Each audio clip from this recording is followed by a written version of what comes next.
SpongeBob NaturePants.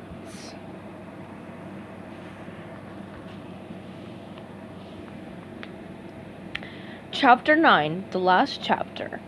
Surprise! SpongeBob staggered back in shock as a loud cry of voices erupted from within his living room. The lights popped on, and there, waiting for him, were all of his friends. Sandy and Patrick blew on noisemakers. Mr. Krabs waved a pennant. Even Squidward wore a purple party hat. SpongeBob gasped at the sight. The living room was festooned with colorful streamers and a huge "Welcome Home, SpongeBob" banner. Balloons hung from the ceiling and furniture. Punch and cookies and a stack of hot Krabby Patties were waiting on the table. "About time you showed up," Mr. Krabs called. "I knew you couldn't resist the civilized world." SpongeBob stepped into the room. "You guys are the best!" he said, his voice cracking with joy.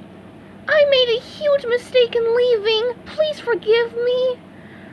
"Aw, quit your bubbling and have a Krabby Patty," Mr. Krabs said. "Don't mind if I do."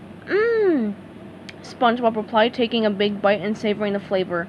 A Krabby Patty beat out a mouthful of seaweed any time. Mr. Krabs reached into his pocket and removed an official Krusty Krab captain's cap. "And I'll see you at work tomorrow morning," he said as he placed the headgear on SpongeBob. SpongeBob snapped off a crisp salute.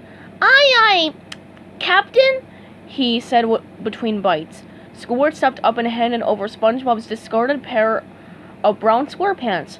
"SpongeBob," he said, "do us all a favor and put these back on." "With pleasure," SpongeBob replied, taking the pants and squeezing his lower body into them with a loud snap. SpongeBob felt his lips start to quiver. Food, friends, his pants. It was all too much for him to take.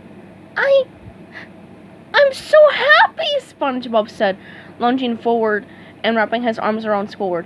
"I can hardly contain myself."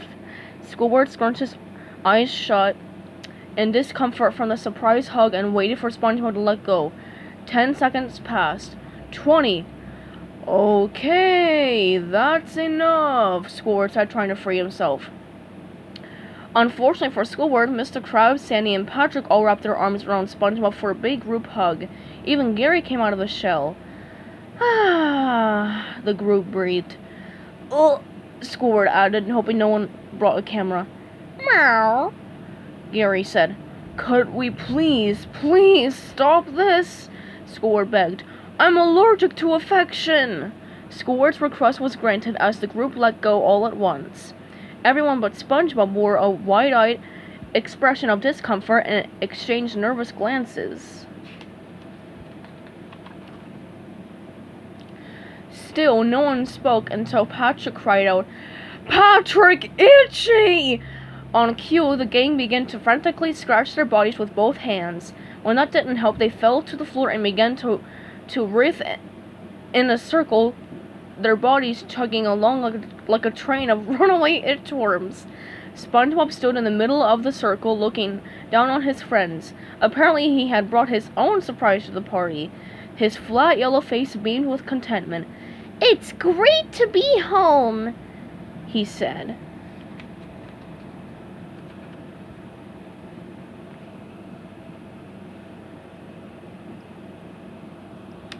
The end.